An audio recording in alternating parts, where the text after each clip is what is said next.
여보, 이제 어떻게 살아요? 애들한테 도와달라고 할 수도 없고. 34년 동안 새벽마다 이 골목을 걸었습니다. 무거운 우편물 가방을 메고 집집마다 돌아다니며 어르신들을 찾아뵙고 인사를 드리곤 했습니다. 이 동네 어르신들 얼굴을 제가 다 압니다. 누가 어디 사는지, 몇 시에 일어나시는지, 무릎이 안 좋으신 분은 누군지. 그런데 지금 저는 그 골목을 지나갈 때면 고개를 푹 숙이고 지나갑니다. 현재는 63세 나이에 새벽 물류센터에서 상하차를 합니다. 허리가 끊어질 것 같습니다. 30년 넘게 우편 가방 맸던 그 어깨로 이제는 20kg짜리 나를 짓누르는 무거운 짐덩어리 박스를 나릅니다. 왜 그런지 아세요? 총 3억 5천만 원을 투자해서 2억 8천만 원을 잃었습니다. 김집 배원 반찬가게 접었다며 단골 어르신이 물으셨습니다. 대답을 못했습니다. 34년 이 동네 집배원이었다는 게 내 인생 최고의 자랑이었는데 이젠 내가 활보하던 동네에서 얼굴을 들고 돌아다닐 수가 없습니다. 내가 제일 잘 아는 동네라고 믿었습니다. 그게 제가 망한 이유이자 저를 무너뜨렸습니다. 저는 29에 우체국에 들어갔습니다. 79년도였어요. 그때만 해도 우체국 집배원이면 동네에서 대접받는 직업이었습니다. 월급이 많은 건 아니었지만 안정적이었고 무엇보다 사람들이 반겨줬어요. 편지 한 통이 귀하던 시절이었으니까요. 첫 발령지가 지금 제가 사는 이 동네였습니다. 충청도의 작은 소도시. 인구 8만 명 정도 되는 조용한 곳이었어요. 큰 공장 하나 없고 논밭이 반, 주택가가 반인 그런 동네였습니다. 저는 그 동네의 3번 구역을 맡았습니다. 시장통부터 시작해서 초등학교 앞을 지나 언덕 위 주택가까지 하루에 걷는 거리가 20km가 넘었어요. 처음 몇 년은 정말 힘들었습니다. 여름에는 땀에 절어서 우편물이 젖을까봐 비닐을 덮고 다녔고 겨울에는 손이 곱아서 편지를 제대로 집을 수가 없었어요. 그래도 버텼습니다. 집에 어린 아들이 있었으니까요. 아내는 동네 슈퍼에서 일했습니다. 아침 일찍 나가서 저녁 늦게 들어왔어요. 저도 마찬가지였고요. 아들 밥은 할머니가 차려주셨습니다. 우리 부부가 아들 얼굴 보는 건 하루에 아침 저녁 잠깐씩이었어요. 그게 미안했습니다. 하지만 어쩔 수 없었어요. 먹고 살아야 했으니까요. 그렇게 10년이 지나니까 동네가 제 손바닥처럼 익숙해졌습니다. 3번 구역 121 가구. 저는 그 집들을 전부 외우고 있었어요. 누가 언제 이사 왔는지, 누구네 집 개가 사나운지, 어느 집 할머니가 매일 우편함을 기다리시는지, 우편물 배달하면서 자연스럽게 알게 된 것들이었습니다. 동네 어르신들은 저를 김집배원이라고 불렀습니다. 이름보다 그 호칭이 더 익숙했어요. 김집배원, 오늘도 수고하네. 김집배원, 우리 아들 편지 왔어? 그 인사가 좋았습니다. 내가 이 동네에 필요한 사람이라는 느낌이 들었거든요. 시간이 더 지나면서 저는 단순한 집배원을 넘어서게 됐습니다. 혼자 사시는 어르신 댁에 우편물이 며칠째 안 빠지면 걱정이 됐어요. 그래서 문을 두드려 봤습니다. 안에서 인기척이 없으면 동사무소에 연락했고요. 그렇게 해서 쓰러진 어르신을 발견한 적이 2번 있었습니다. 한 번은 진짜 아슬아슬했어요. 조금만 늦었으면 큰일 날 뻔했다고 의사 선생님이 그러시더라고요. 그 일이 있고 나서 동네에서 저를 보는 눈이 달라졌습니다. 김집배원이 우리 동네 지킴이야. 누가 그렇게 말했는지 모르겠는데 그 말이 퍼졌어요. 저도 그게 싫지 않았습니다. 아니, 솔직히 말하면 뿌듯했어요. 20년 차 되던 해에 구역이 바뀔 뻔했습니다. 우체국 내부 인사이동 때문이었어요. 다른 동네로 가라는 얘기가 나왔습니다. 저는 반대했어요. 여기가 내 구역인데 왜 바꾸냐고요? 결국 남았습니다. 다른 사람이 제 대신 갔어요. 지금 생각하면 그때 갔어야 했는지도 모릅니다. 그랬으면 이 동네에 이렇게까지 정이 들지 않았을 테니까요. 30년이 넘어가니까 저도 늙었고 동네도 변했습니다. 예전에는 북적이던 시장통이 한산해졌어요. 젊은 사람들은 다 도시로 나가고 남은 건 어르신들 뿐이었습니다. 우편물 양도 줄었어요. 예전에는 가방이 터질 것 같았는데 이제는 반도 안 찼습니다. 편지 대신 고지서만 잔뜩이었고요. 그래도 저는 매일 같은 시간에 같은 길을 걸었습니다. 비가 오나 눈이 오나 그게 제 일이니까요. 34년을 그렇게 했습니다. 그러다 61 되던 해 명예퇴직 권유가 들어왔습니다. 우체국 구조조정이었어요. 물량은 줄고 인건비는 올라가니까 인원을 줄여야 한다고 했습니다. 오래된 직원들한테 먼저 권유가 갔어요. 명예퇴직하면 퇴직금에 위로금까지 해서 1억 8천만 원 정도 받을 수 있다고 했습니다.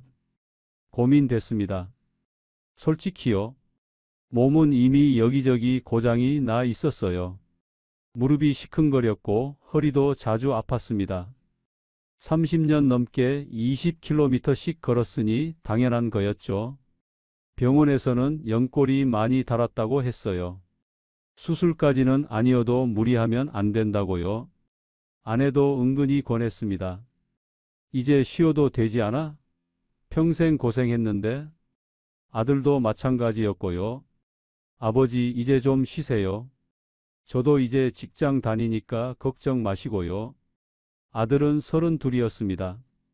대전에 있는 중소기업에 다니고 있었어요. 결혼은 아직 안 했지만 여자친구가 있다고 했습니다. 저도 이제 며느리 보고 손주 보고 그렇게 살면 되겠다 싶었어요. 그런데 막상 퇴직을 하려니까 덜컥 겁이 났습니다. 34년을 매일 출근했는데 갑자기 갈 곳이 없어진다는 게 무서웠어요. 아침에 일어나서 뭘 하지? 하루 종일 집에만 있으면 뭘 하지? 그 생각만 하면 답답했습니다. 아내한테 말했어요. 퇴직하면 뭐 좀 해야 할 것 같아. 아내가 물었습니다. 뭘 하게? 저는 대답했어요. 장사를 해볼까? 그 말이 입에서 나온 순간 저도 몰랐던 생각이 떠올랐습니다. 언제부터인지 모르겠는데 마음 한구석에 있었던 것 같아요. 30년 넘게 이 동네를 걸으면서 수많은 가게들을 봤습니다. 잘 되는 집, 안 되는 집, 왜 잘 되는지, 왜 안 되는지 저는 다 안다고 생각했어요. 그때는 몰랐습니다. 지나다니면서 보는 것과 직접 하는 것이 얼마나 다른지. 퇴직 절차를 밟으면서 저는 본격적으로 창업을 알아보기 시작했습니다. 뭘 할지 고민이 많았어요. 식당은 너무 힘들 것 같았고 카페는 젊은 사람들 것 같았습니다. 편의점은 24시간 붙어 있어야 한다던데 그건 자신이 없었어요. 그러다 반찬 가게가 눈에 들어왔습니다. 동네를 다니다 보면 혼자 사시는 어르신들이 많았어요. 자식들은 다 도시로 나가고 노인 혼자 남은 집들.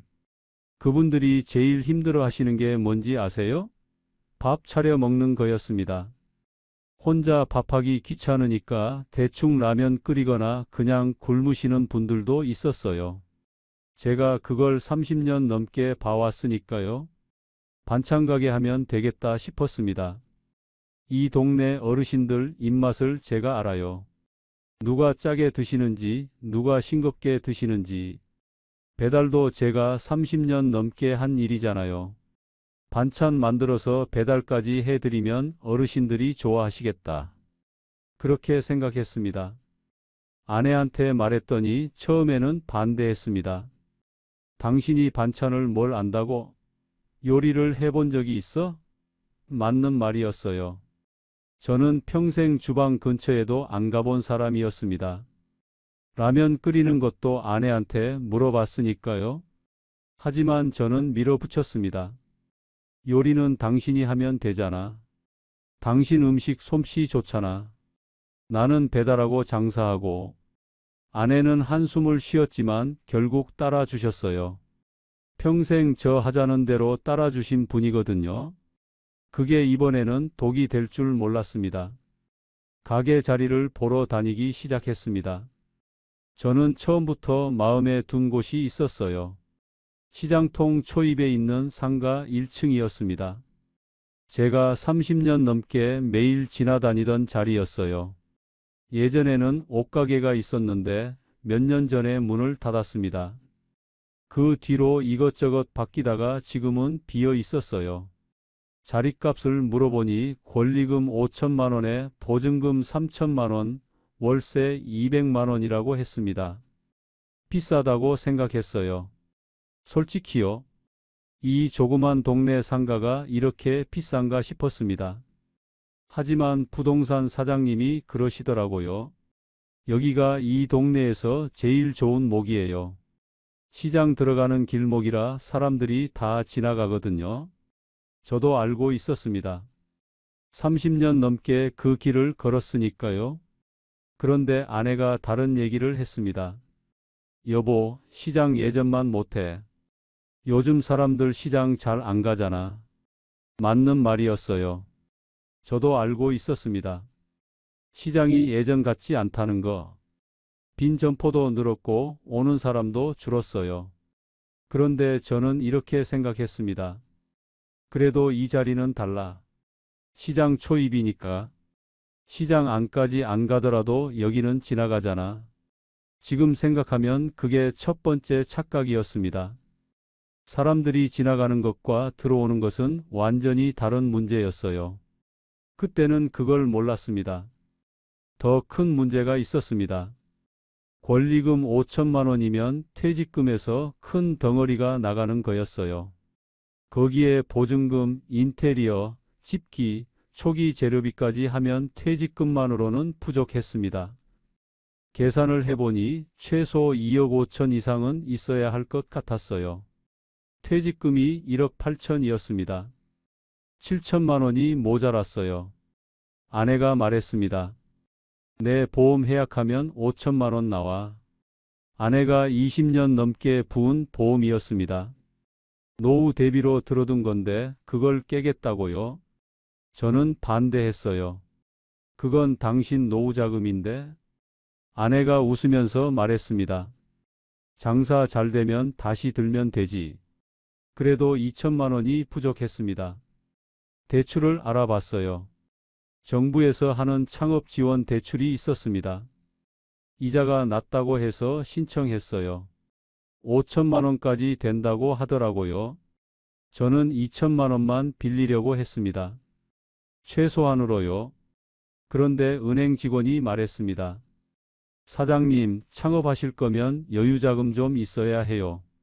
처음에 장사가 바로 안 될 수도 있거든요. 운영자금 없으면 힘들어요. 일리 있는 말이었습니다. 저도 장사가 첫 달부터 잘 될 거라고는 생각 안 했으니까요. 결국 5천만 원을 빌렸습니다. 거기에 추가로 시설자금 대출까지 받았어요. 7천만 원이요. 인테리어랑 주방 설비하는데 생각보다 돈이 많이 들었거든요. 반찬 가게라고 대충 하면 안 된다고 인테리어 업자가 그러더라고요. 요즘은 깔끔해야 손님이 온다고요. 총 1억 2천만 원을 대출받았습니다. 퇴직금 1억 8천에 아내 보험 5천, 대출 1억 2천. 합치면 3억 5천만 원이었습니다. 반찬 가게 하나 여는데 3억 5천이 들어간 겁니다. 지금 생각하면 미친 짓이었습니다. 하지만 그때는 몰랐어요. 아니, 알면서도 외면했는지도 모릅니다. 장사만 잘 되면 금방 갚을 수 있다고 생각했거든요. 내가 30년 넘게 봐온 이 동네잖아. 내가 모르는 게 뭐가 있어. 그렇게 믿었습니다. 가게 공사가 시작됐습니다. 한 달 반 정도 걸렸어요. 저는 매일 현장에 나갔습니다. 퇴직하고 나니까 갈 데가 없었거든요. 공사하는 거 구경하면서 이것저것 의견도 냈어요. 진열대는 여기에 놓고 계산대는 저기에 놓고 제 가게니까 제가 결정했습니다. 아내는 반찬 레시피를 정리하고 있었어요. 뭘 팔지 목록을 짜고 시식도 해보고 동네 어르신들 입맛에 맞춰서 짜지 않게 부드럽게 아내 솜씨를 저는 믿었습니다. 30년 넘게 그 밥 먹고 살았으니까요. 드디어 개업일이 다가왔습니다. 개업 전날 밤 저는 잠이 안 왔습니다. 설렜거든요. 내일부터 나도 사장이구나. 34년 집배원 하다가 이제 내 가게를 하는구나. 그 생각에 가슴이 뛰었어요. 아내한테 말했습니다. 우리 잘 될 거야. 이 동네 사람들 내가 다 아는데. 아내는 웃기만 했어요.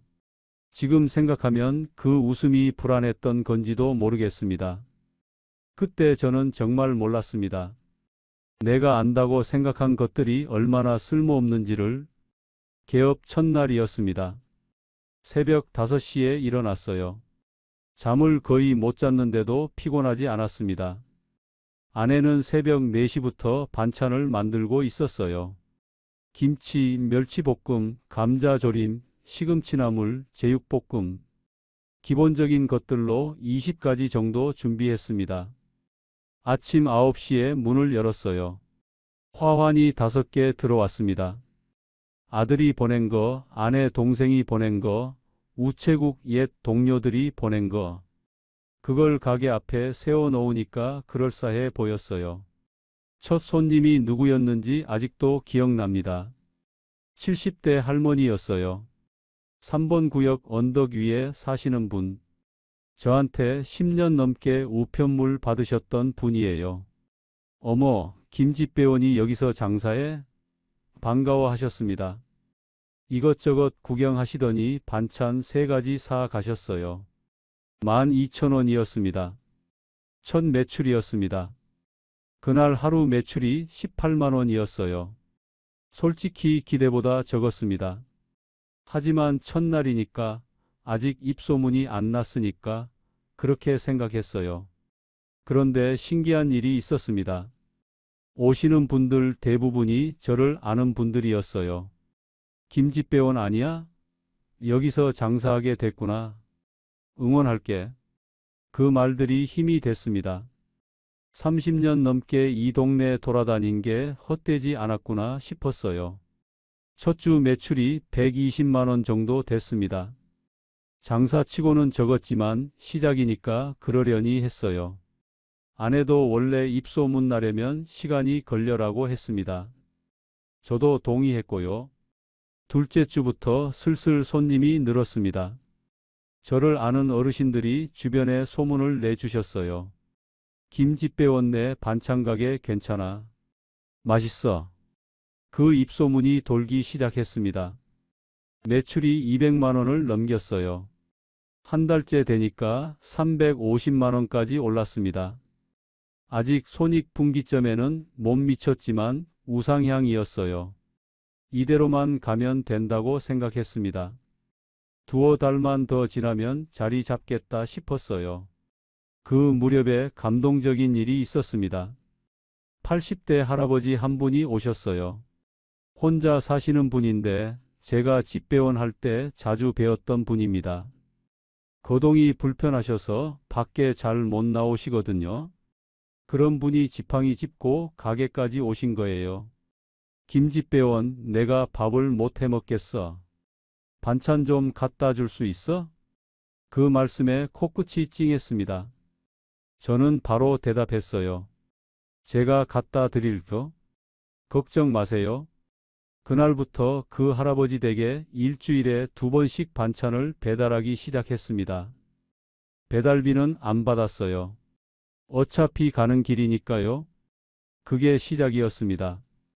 혼자 사시는 어르신들한테 배달을 해드리기 시작했어요. 반찬 사시면 무료 배달. 그게 저의 특화 전략이었습니다.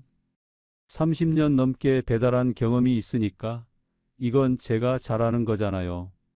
입소문이 더 났습니다.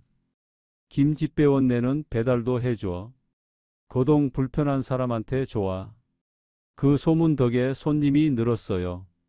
2달째 매출이 500만 원을 넘겼습니다. 아내가 웃으면서 말했어요. 여보, 우리 잘 되는 것 같아. 저도 그렇게 느꼈습니다. 드디어 자리 잡는구나. 내가 이 동네를 잘 아니까 되는 거구나. 그렇게 믿었어요. 3달째 되니까 단골이 생겼습니다. 매주 정해진 요일에 오시는 분들, 전화로 미리 주문하시는 분들, 저는 그분들 이름을 다 외웠어요. 집배원 때 했던 것처럼요.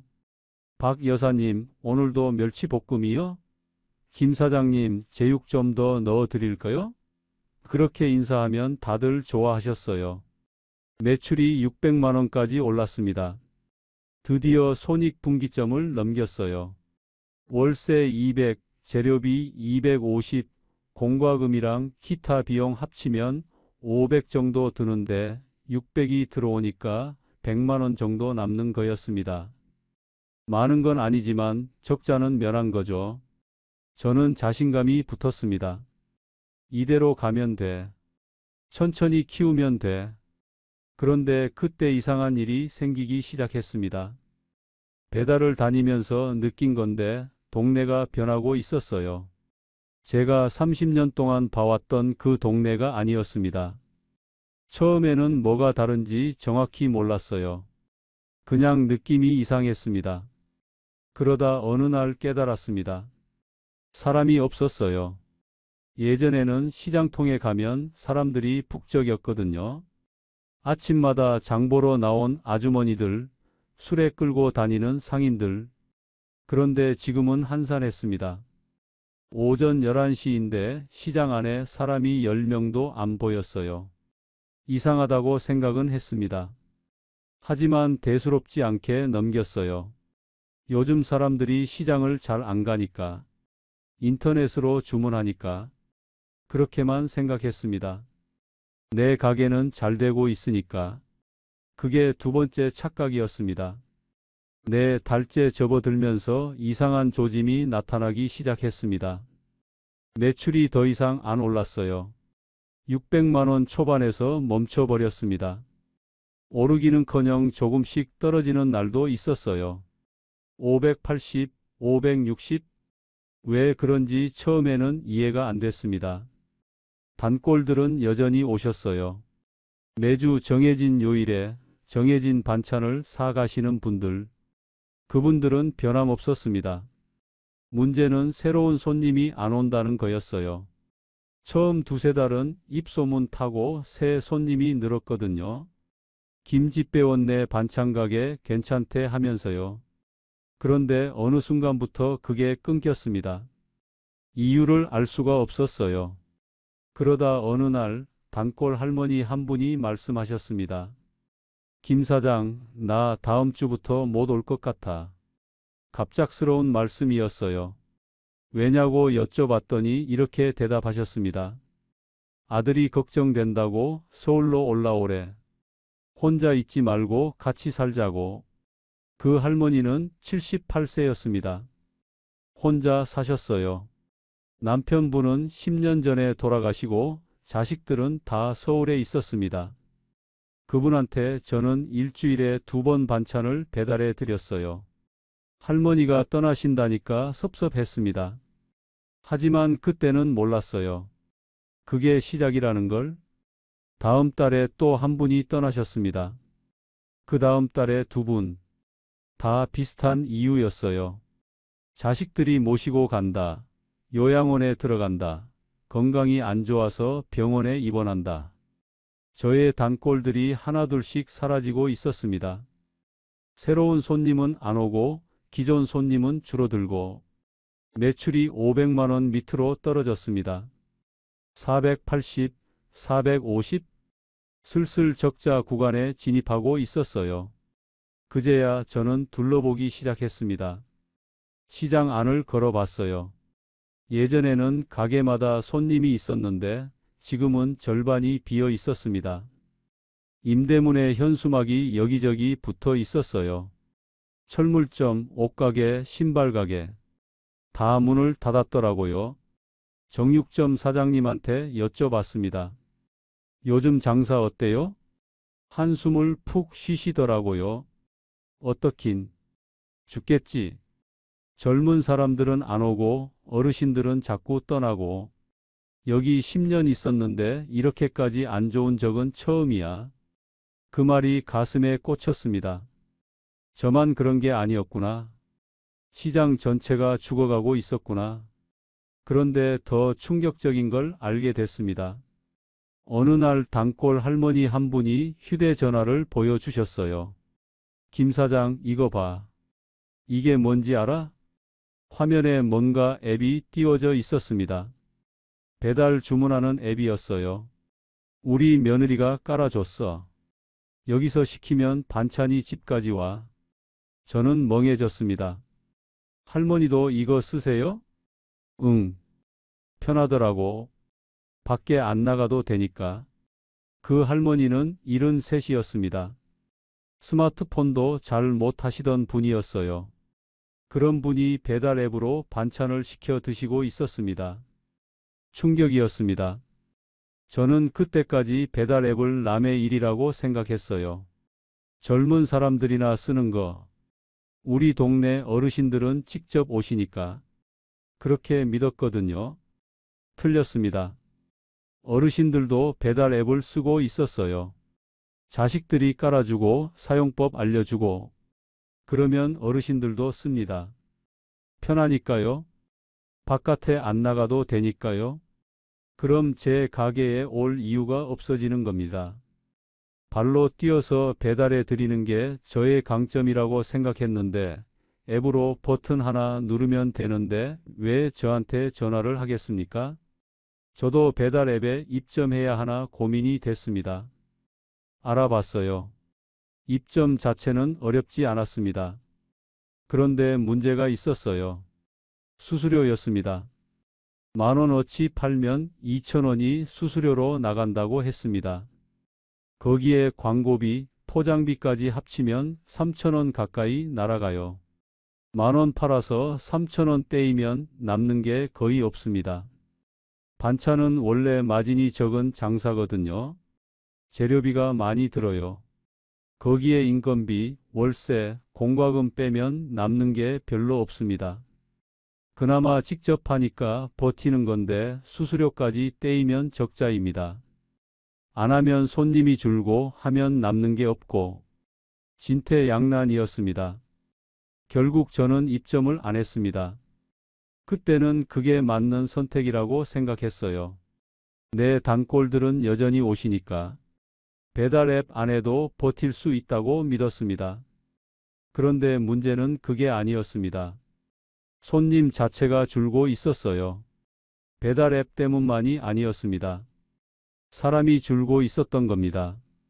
어느 날 동사무소 앞을 지나가다가 현수막을 봤습니다. 우리 군 인구 6만 돌파 기념. 6만이라고요? 제가 이 동네 올 때는 8만이었는데 30년 사이에 2만 명이 줄었다고요? 집에 와서 찾아봤습니다. 인터넷에 우리 동네 인구 검색했어요. 진짜였습니다. 30년 전 8만 2천 명에서 지금 6만 3천 명. 4분의 1이 줄어든 거였어요. 더 충격적인 건 연령 구성이었습니다. 60세 이상 비율이 40%가 넘었어요. 젊은 사람들은 다 떠나고 어르신들만 남아 있었습니다. 그 어르신들도 하나둘 요양원에 가시거나 자식들한테 가시거나 돌아가시거나 저의 고객이 사라지고 있었습니다. 구조적으로요. 그제야 깨달았습니다. 이 동네를 30년 동안 봤다고 안다고 생각한 게 얼마나 오만한 착각이었는지 저는 과거의 동네를 알고 있었던 거예요. 지금의 동네가 아니라 30년 전 북적이던 시장, 아이들 뛰어다니던 골목, 집집마다 불이 켜져 있던 저녁. 그건 이미 사라진 풍경이었습니다. 제가 본 건 그 잔상이었을 뿐이에요. 5달째 매출이 400만 원 밑으로 떨어졌습니다. 월세가 200이고 재료비가 150 정도 나가는데 400도 안 들어오면 적자입니다. 인건비는 따로 안 쓰고 아내랑 저랑 둘이 했으니까 그나마 버틴 거지. 직원 한 명이라도 있었으면 진작에 망했을 거예요. 아내 표정이 어두워졌습니다. 말은 안 했지만 알 수 있었어요. 새벽 4시에 일어나서 반찬 만들고 하루 종일 가게 보고 저녁에 정리하고 집에 오면 10시가 넘었거든요. 그렇게 일해서 적자라니 지치지 않을 수가 없었습니다. 저도 마찬가지였어요. 배달 다니면서 무릎이 더 안 좋아졌습니다. 집배원 때 다른 연골이 또 말썽이었어요.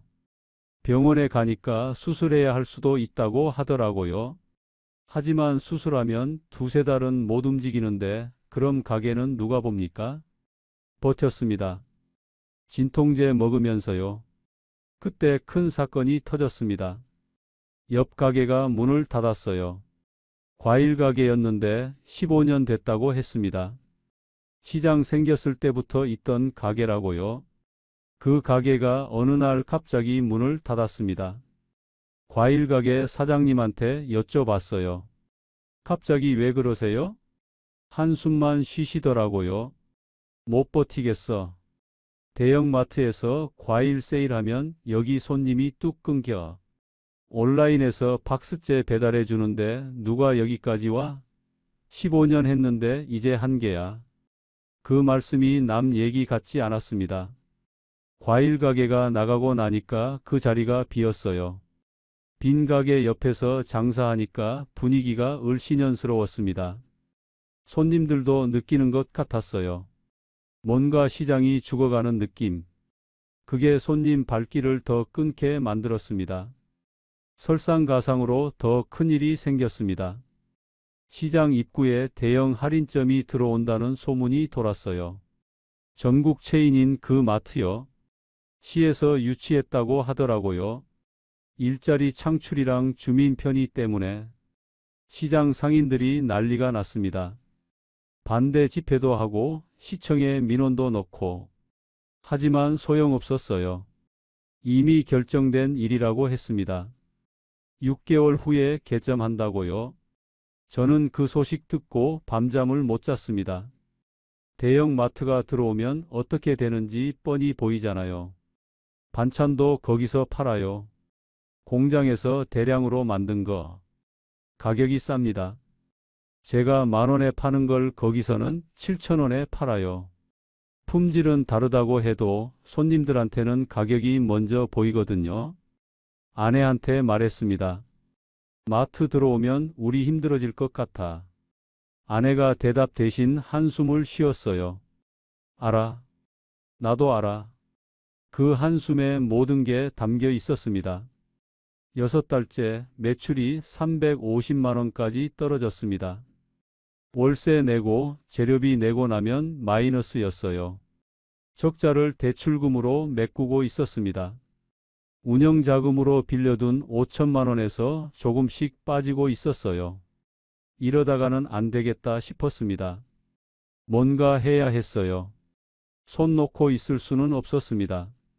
저는 방법을 찾아보기 시작했습니다. 배달 앱에 입점하는 것도 다시 고민했어요. 수수료가 아까워도 안 하는 것보다는 낫지 않을까? 그래서 입점했습니다. 사진 찍고 메뉴 등록하고 가격 정하고 어렵지는 않았어요. 문제는 그 다음이었습니다. 앱에 올렸는데 주문이 안 들어왔어요. 왜인지 알아봤더니 광고를 해야 한다더라고요. 돈을 내고 상단에 노출시켜야 손님 눈에 띈다고요. 광고비가 또 들어가는 거였습니다. 월 30만 원짜리 광고를 시작했습니다. 주문이 조금 들어왔어요. 하루에 서너 건. 10,000원짜리 주문 4건이면 4만 원인데 수수료 떼고 포장비 빼면 25,000원 정도 남았습니다. 거기서 광고비 빼면요. 오히려 손해였습니다. 배달 앱이 답이 아니었어요. 적어도 저한테는요. 대형 반찬 업체들이 앱을 점령하고 있었거든요. 공장에서 대량으로 만들어서 싸게 파는 데들. 저 같은 동네 소규모 가게가 거기서 경쟁이 될 리가 없었습니다. 결국 2달 만에 앱을 내렸습니다. 광고비만 60만 원 날린 거였어요. 7달째 대형 마트가 개점했습니다. 시장에서 5분 거리였어요. 차 타고 오면 더 가깝고요. 개점 기념으로 반찬 전 품목 30% 할인을 한다고 현수막이 온 동네에 붙었습니다. 그날 제 가게 매출이 8만 원이었습니다. 하루 매출이요? 8만 원. 개점 효과가 끝나면 괜찮아지겠지. 그렇게 생각했습니다. 하지만 괜찮아지지 않았어요. 매출이 다시 안 올라왔습니다. 300, 250, 200. 적자 폭이 눈덩이처럼 불어났습니다. 운영 자금으로 빌려둔 5천만 원이 바닥을 보이기 시작했어요. 이 속도로 가면 반년도 못 버틸 것 같았습니다. 아내가 말했습니다. 여보, 우리 그만할까? 처음으로 아내 입에서 나온 말이었어요. 저는 대답을 못했습니다. 그만두자니 투자한 돈이 아까웠어요. 3억 5천을 넣었는데 권리금 5천, 인테리어 7천, 보증금 3천. 지금 그만두면 그게 다 날아가는 거잖아요. 조금만 더 버티면, 마트 반짝 효과 끝나면, 그렇게 생각했습니다. 그게 세 번째 착각이었습니다. 8달째 한 달 매출이 180만 원까지 떨어졌습니다. 월세가 200인데 매출이 180이면 재료비도 못 건지는 겁니다. 적자가 월 150만 원씩 나고 있었어요. 운영자금은 바닥났고 이제는 시설자금 대출받은 데서 당겨 쓰고 있었습니다. 아내가 쓰러졌습니다. 새벽부터 밤까지 서서 일하다가 어느 날 아침에 못 일어난 거예요. 허리가 나갔대요. 디스크가 터졌다고 했습니다. 응급실 가서 주사 맞고 절대 안정 2주일이라고 했어요. 그 2주일 동안 저 혼자 가게를 봤습니다. 반찬을 제가 만들어야 했어요. 30년 넘게 주방 근처에도 안 가본 사람이 아내가 알려준 대로 해봤는데 맛이 안 났습니다. 당연한 거죠. 요리가 하루아침에 되나요? 단골들이 눈치를 챘어요. 김 사장, 오늘 반찬 맛이 좀 다른데? 웃으면서 얼버무렸습니다. 아, 오늘 제가 해봤어요. 집사람이 좀 아파서요. 아이고, 고생이네. 위로의 말씀을 해주셨지만 그분은 그날 이후로 안 오셨습니다. 한 분, 두 분. 맛이 달라지니까 단골이 떨어져 나갔어요. 아내가 2주일 만에 복귀했지만 예전 같지 않았습니다. 오래 서 있지 못했어요. 허리 보호대 차고 일하는데 얼굴이 하얗게 질려 있었습니다. 진통제 먹으면서 버티고 있다는 게 보였어요. 저는 그 모습이 너무 미안했습니다. 아내는 장사 안 하고 싶었어요. 처음부터요. 제가 밀어붙인 거였습니다. 당신 요리 솜씨로 하면 된다고. 내가 배달하고 운영하면 된다고. 아내는 반대했는데 제가 우겼습니다. 그 결과가 이거였어요. 60 넘은 아내 허리 망가뜨리고 20년 넘게 부은 보험 깨게 하고 매일 새벽부터 밤까지 혹사시키고 그때 아들한테서 전화가 왔습니다. 아버지, 저 이번 주말에 내려갈게요. 아들이 대전에서 내려온다고요? 좋은 일로 올 리가 없었습니다. 뭔가 느낌이 안 좋았어요. 주말에 아들이 왔습니다. 표정이 굳어 있었어요. 밥 먹으면서 이런저런 얘기하다가 아들이 본론을 꺼냈습니다. 아버지, 가게 정리하세요. 직접적이었어요. 아들 성격이 원래 그랬습니다. 할 말은 하는 애. 정리하면 빚만 남아. 지금 계속해도 빚 더 늘어나요. 제가 계산해 봤어요. 아들이 종이를 꺼냈습니다. 뭔가 적혀 있었어요. 현재 대출 잔액, 월 적자 규모, 앞으로 예상 손실. 아들이 직접 계산한 거였습니다. 아버지, 지금 접으면 손실이 2억 8천 정도예요. 더 버티면 3억 넘어요. 숫자가 머리를 때렸습니다. 2억 8천. 제가 34년 집배원 하면서 모은 돈, 아내가 20년 부은 보험, 거기에 대출까지. 그게 다 날아간다고요? 조금만 더 버티면 안 될까? 마트 반짝 효과 끝나면. 아들이 말을 잘랐습니다. 아버지, 그거 반짝이 아니에요. 구조가 바뀐 거예요. 아들이 설명했습니다. 온라인 쇼핑, 배달 앱, 대형 마트, 인구 감소. 제가 겪고 있는 게 저만의 문제가 아니라 전국적인 현상이라고요. 동네 상가가 다 무너지고 있다고요. 뉴스에도 맨날 나와요. 자영업 폐업률 역대 최고라고. 아버지가 못해서 그런 게 아니에요. 시대가 바뀐 거예요. 아들 말이 맞다는 건 알았습니다. 하지만 인정하기가 싫었어요. 30년 넘게 이 동네를 안다고 자부했는데 그게 틀렸다는 걸 인정하기가요. 아버지. 아들이 제 손을 잡았습니다. 제발 그만하세요. 그리고 무릎을 꿇었어요. 32살 된 아들이 아버지 앞에서 무릎을 꿇었습니다. 더 버티다가 아버지 어머니 건강까지 잃으면 그때는 진짜 돌이킬 수 없어요. 돈은 다시 벌면 되는데 건강은 안 돼요. 아들 눈에 눈물이 맺혀 있었어요. 저도 아내도 울었습니다. 그날 밤 가게를 정리하기로 결정했습니다. 가게 정리라는 게 생각보다 복잡했습니다. 일단 권리금을 받아야 하는데 받을 수가 없었어요. 장사가 안 되는 가게를 누가 권리금 주고 인수하겠습니까? 부동산에 내놨더니 권리금 없이 주면 들어올 사람이 있을 수도 있다고 하더라고요. 5천만 원 주고 들어온 자리를 공짜로 넘기라고요. 선택의 여지가 없었습니다. 월세가 계속 나가니까요.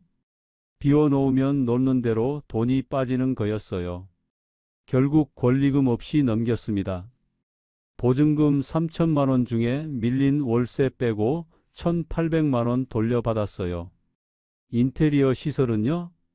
철거하는데 돈이 들었습니다. 원상복구 해줘야 한다고요. 주방 설비 떼고 간판 떼고 진열대 치우고 700만 원 들었어요. 중고로 팔아봐야 얼마 안 되더라고요. 최종 정산을 해봤습니다. 투자금 3억 5천만 원. 회수금은 보증금 반환 1,800에 중고 집기 판매 300. 합쳐서 2,100만 원. 3억 5천을 넣어서 2,100을 건졌습니다. 순손실 2억 8,900만 원. 숫자로 보니까 더 비참했어요. 아들이 계산한 그대로였습니다. 가게 문 닫는 날 마지막으로 청소를 했습니다. 아내랑 둘이서요. 1년 반 동안 여기서 울고 웃었는데 이제 끝이구나 싶으니까 눈물이 나더라고요. 아내도 울었습니다. 말없이요. 짐 다 치우고 빈 가게를 둘러봤어요. 텅 비어 있었습니다. 처음 인테리어 끝나고 봤을 때는 그렇게 설렜는데 이 안에서 손님들 맞이하고 반찬 팔고 배달 다니고 그게 엊그제 같은데 열쇠를 건물주한테 돌려줬습니다. 건물주가 뭐라고 했는지 아세요? 수고하셨네요. 요즘 장사 다 힘들어요. 그 한마디가 전부였습니다. 1년 반 동안 월세 꼬박꼬박 냈는데 늦은 적 한 번 없었는데 인사가 그거였어요. 씁쓸했습니다. 집에 오는 길에 시장을 지나갔어요. 예전에 과일 가게 있던 자리는 여전히 비어 있었습니다. 거기에 이제 제 가게 자리까지 빈 거예요.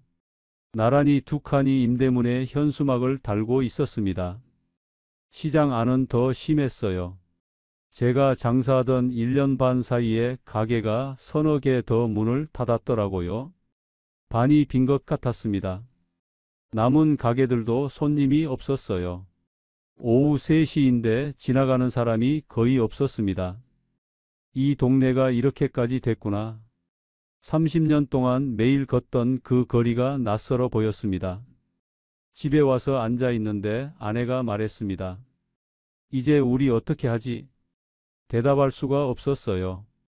대출이 아직 1억 2천 남아 있었습니다. 시설자금 7천에 운영자금 5천, 운영자금은 거의 다 썼고 시설자금도 꽤 당겼었어요. 월 이자만 100만 원 가까이 나갔습니다. 퇴직금은 이미 다 날아갔고 아내 보험도 없고 남은 건 빚뿐이었어요. 63세 무일푼이 됐습니다. 아니, 무일푼이 아니라 마이너스였어요.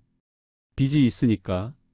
그때 저는 처음으로 제 자신을 돌아봤습니다. 왜 이렇게 됐을까? 뭘 잘못한 걸까? 30년 넘게 이 동네를 안다고 생각했습니다. 집집마다 누가 사는지, 어르신들 입맛이 어떤지, 어디가 목이 좋은지 다 안다고 믿었어요. 그게 착각이었습니다. 저는 과거를 알고 있었던 거예요. 30년 전 북적이던 시장, 이웃들 얼굴 알던 동네, 걸어서 장 보던 시절, 그건 이미 지난 풍경이었습니다. 지금 동네는 달라져 있었어요. 사람들은 스마트폰으로 주문하고 대형 마트로 차 몰고 가고 배달 앱으로 반찬을 시켜요. 젊은 사람들은 떠나고 어르신들은 줄어들고 동네 상가가 설 자리가 없어진 겁니다. 저는 그걸 몰랐어요. 아니, 알면서도 인정하기 싫었는지도 모릅니다. 34년 걸어 다니면서 쌓은 그 익숙함이요. 그게 저를 눈멀게 했습니다. 알고 있다고 생각하는 것처럼 위험한 게 없더라고요. 모르면 공부라도 하지. 알고 있다고 착각하면 그냥 뛰어들어요. 저처럼요. 30년 경험을 믿고 아무것도 제대로 알아보지 않고 그게 저를 무너뜨렸습니다. 가게 정리하고 2달이 지났을 때 친구 하나가 일자리를 소개해 줬습니다. 새벽 물류센터 상하차였어요. 시간당 12,000원. 새벽 4시부터 아침 9시까지 일하면 6만 원 정도 된다고 했습니다. 63세 상하차요. 처음에는 자존심이 상했습니다. 34년 집배원하고 동네에서 김 집배원이라고 불리던 사람이 새벽에 물류센터에서 박스 나르는 거요. 하지만 선택의 여지가 없었어요. 월 이자 100만 원을 내야 했으니까. 아무것도 안 하면 빚만 늘어나니까. 저는 상하차를 시작했습니다. 새벽 3시 반에 일어납니다. 세수하고 옷 입고 오토바이 타고 물류센터에 가요. 30분 거리입니다. 4시 되면 일이 시작돼요. 20kg, 30kg짜리 박스들을 나릅니다. 컨베이어 벨트에서 내려오는 걸 받아서 팔레트에 쌓고 그걸 지게차가 가져가면 또 받고. 단순 반복이에요. 몸만 움직이면 됩니다. 문제는 몸이 안 따라준다는 거예요. 허리가 아픕니다. 무릎이 시큰거려요. 30년 넘게 걸어 다녀서 이미 다른 데가 또 무리가 가는 거죠. 진통제 먹고 버팁니다. 안 먹으면 일을 못해요. 하루에 6만 원 법니다. 한 달이면 150 정도 돼요. 주말은 쉬니까. 거기서 이자 100만 원 내면 50이 남습니다. 생활비 빼면 남는 게 없어요. 언제까지 이렇게 해야 할지 모르겠습니다. 일하다 보면 옛날 생각이 나요. 30년 전 이 시간이면 저는 우체국으로 출근하고 있었습니다. 새벽에 일어나서 우편물 정리하고 가방 메고 동네를 걸었어요. 그때도 힘들었지만 보람이 있었습니다. 어르신들이 반겨주셨으니까요. 지금은요. 아무도 저를 모릅니다. 물류센터에서 일하는 사람 중 하나일 뿐이에요. 이름도 모르고 얼굴도 기억 안 해요. 그냥 박스 나르는 늙은이. 그게 제가 된 겁니다. 가끔 배달하러 옛날 동네에 갈 일이 있어요. 물류센터에서 개인 택배 대행도 받거든요. 시간 되면 몇 건씩 배달하면서 용돈 법니다. 그 길에 옛날 동네를 지나가요. 고개를 못 들겠습니다. 30년 동안 매일 안녕하세요 하면서 다니던 그 길을요. 지금은 고개 숙이고 빨리 지나갑니다. 아는 사람 만날까 봐요. 한 번은 진짜 마주쳤어요. 옛날 단골 어르신이었습니다. 반찬 가게 할 때 일주일에 2번씩 오시던 분. 어머, 김 사장님 아니야? 제가 뭐라고 했는지 아세요? 아, 네. 안녕하세요. 그것밖에 못했어요. 얼굴이 화끈거렸습니다. 가게 접은 거 아시는 분인데 지금 제가 뭘 하고 있는지 알면 뭐라고 생각하실까? 그분이 물으셨어요. 요즘 뭐 하세요? 그냥 이것저것죠. 제대로 대답을 못하고 인사만 하고 빨리 자리를 피했습니다. 부끄러웠어요. 34년 이 동네 집배원. 모르는 사람 없던 김집배원. 그게 저였는데 지금은 얼굴을 못 들겠습니다. 아내는 마트 계산대에서 일하고 있어요. 허리가 안 좋아서 오래 서 있으면 안 되는데 그래도 일해야 하니까요. 파트타임으로 하루 5시간씩 월 80만 원 정도 법니다. 거기에 제가 버는 거 합치면 200 좀 넘어요. 먹고 살고 이자 내면 끝입니다. 빚은 아직 1억 2천 남았어요. 매달 조금씩 갚고 있지만 이 속도로는 10년이 넘게 걸립니다. 제가 70이 넘어야 다 갚는 거예요. 그때까지 몸이 버텨줄지 모르겠습니다. 아들이 보태주겠다고 했어요. 거절했습니다. 아들도 결혼 준비해야 하고 자기 인생이 있는데 아버지 빚 갚느라 허덕이면 안 되잖아요. 제가 저지른 일은 제가 책임져야죠. 요즘 자주 생각합니다. 그때 왜 그랬을까? 퇴직금 들고 가만히 있었으면 됐는데 1억 8천이면 적지 않은 돈이에요. 그걸 은행에 넣어두고 이자만 받아도 월 5, 60은 됐을 텐데 아내 보험 안 깨고 대출 안 받고 그냥 조용히 살았으면 왜 장사를 하겠다고 했을까? 내가 이 동네를 안다고 30년 경험이 있다고 그 자신감이 문제였습니다. 지나다니면서 보는 것과 직접 하는 것은 하늘과 땅 차이예요. 배달 돌면서 가게들 봤다고 장사를 아는 게 아니었습니다. 어르신들 입맛 안다고 반찬 장사가 되는 게 아니었어요. 시장이 바뀌고 세상이 바뀌고 있는데 저만 옛날에 머물러 있었던 거예요.